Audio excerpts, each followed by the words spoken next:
In today's society, pollution has grown exponentially due to an increase in industry as well as consumer products such as cars.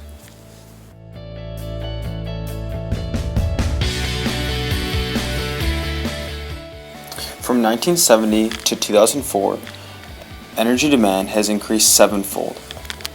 This chart also shows the projected increase in energy demand from 2004 to 2020, based off the 7% increase. This diagram is also a good example of how, in highly populated areas, air pollution increases. This is also directly related to how air pollution affects the economy. In areas of high population, air pollution, which causes many lost work days and school days, affects the economy negatively because it decreases productivity in workers and also school children. Pollution also has an effect on suburban areas such as forests. Pollution affects forests in two main ways. The first is that wildlife is no longer able to thrive in their natural habitat due to pollution, which kills many of the native plants. Additionally, pollution hurts the commercial tree harvesting business because it inhibits tree growth. Because of all the negative ways that air pollution affects the United States, in 1970, the government voted and passed the Environmental Protection Agency, EPA, and Clean Air Act. This gave the government authority to measure and regulate certain air pollution factors such as big business production.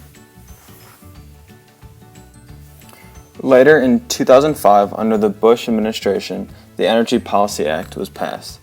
This provided incentive for big companies to switch to alternative energies. What this did was encourage big companies to go green.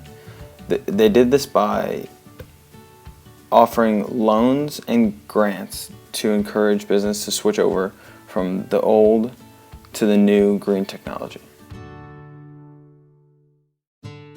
The next big push in energy conservation was in 2009 with the American Recovery and Revisement Act.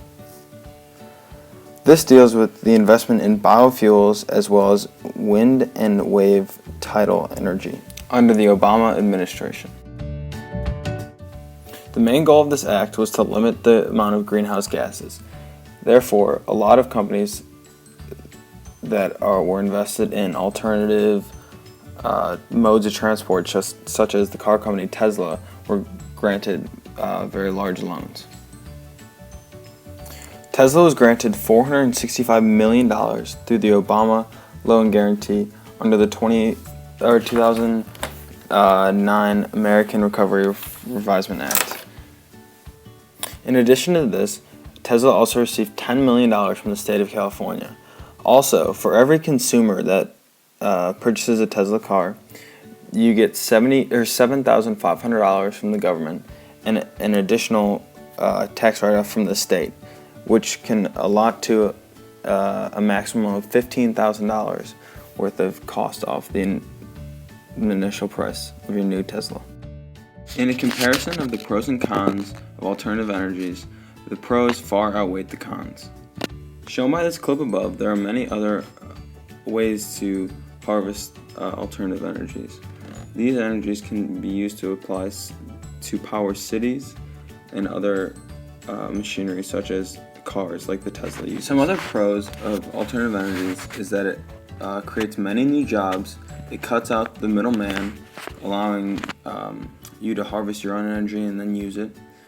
It also, in the long term, when electricity prices are expected to soar, it will provide a cheaper alternative, and there are also various tax incentives described by the Tesla slide previously. In conclusion, the investment in energy conservation through the Energy Policy Act of 2005 and the American Recovery Act of 2009 are essential in the preservation of the Earth to keep it in its natural state for the generations to come.